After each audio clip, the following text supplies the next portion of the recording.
వచనంలో ఆయన తన వాక్కును పంపి వారిని బాగు చేసెను. ఆయన వారు పడిన గుంటల నుండి వారిని విడిపించెను. ప్రేమైన దేవుని వారలారా, ఆలోచించారా? దేవుని వాక్యమే వెళ్ళాలి మనిషి దగ్గరికి. ఆ వాక్యాన్ని తీసుకుపోవడానికి నువ్వు సిద్ధపడిపోవాలి, నీవు సిద్ధంగా ఉండాలి. ఆత్మలు రక్షించుటకు శక్తి కలిగినది వాక్యం కాబట్టి ఈ వాక్యాన్ని సర్వలోకానికి వ్యాపింపజేసే పనిలో నీవు ఉండాలని దేవుడు కోరుకుంటున్నాడండి.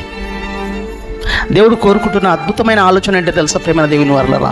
వాక్యం కదా మనిషిని కాపాడేది, వాక్యం కదా రాబోయే ఉగ్రత నుంచి మనిషిని తప్పించేది. ఈ వాక్యము నువ్వు లోకానికి తీసుకుపోవాల్సిన బాధ్యత మీ మీద ఉంది.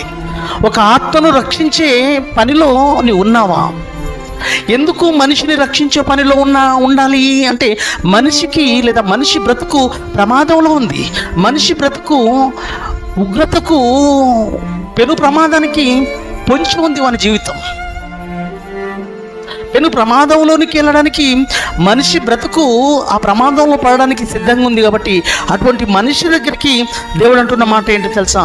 ఆయన తన వాక్కును పంపాలనుకుంటున్నాడండి. ఆ మనిషి దగ్గరికి వాక్యం చేరవేసే వాడుగా, ఒక సారథిగా నీవు ఉండాలి. వాక్యాన్ని తీసుకుపోయే దానివిగా నీవు ఉండి ఆ వాక్యానికి లేదా ఆ వాక్యపులోనికి, ఆ వాక్యం ద్వారా ఆ మనిషిని రక్షించే ఒక అద్భుతమైన అవకాశం దేవుడు మనకిచ్చాడండి. ఎంత అద్భుతమైన మాట తెలుసా? ఆయన తన వాక్కును పంపి వారిని బాగు చేసెను. ఆయన వారు పడిన గుంటల నుండి, గుంట అనగానే ఇక్కడ మనం అనుకుంటున్న గుంటలు కావండి, భయంకరమైన పాతాళం అనే గుంట. ఆ గుంటలోనికి పోవడం కానీ రావడం అనేది ఉండదండి. మనిషి ఒకసారి వెళ్ళిపోయాడంటే ఇంకంతే అండి జీవితం. అక్కడ నుంచి యుగయుగాలు కాలాల ప్రియమైన దేవుని వారలారా, ఆ భయంకరమైన గుంటలో నుంచి, ఆ భయంకరమైన ఉగ్రతలో నుంచి, ఆ భయంకరమైన ప్రమాదంలో నుంచి, ఆ భయంకరమైన శిక్షల నుంచి రక్షించేది, నిలబెట్టేది, కాపాడేది దేవుని వాక్యం. దేవుని వాక్యం వారిని విడిపిస్తుంది, వారిని కాపాడుతుంది.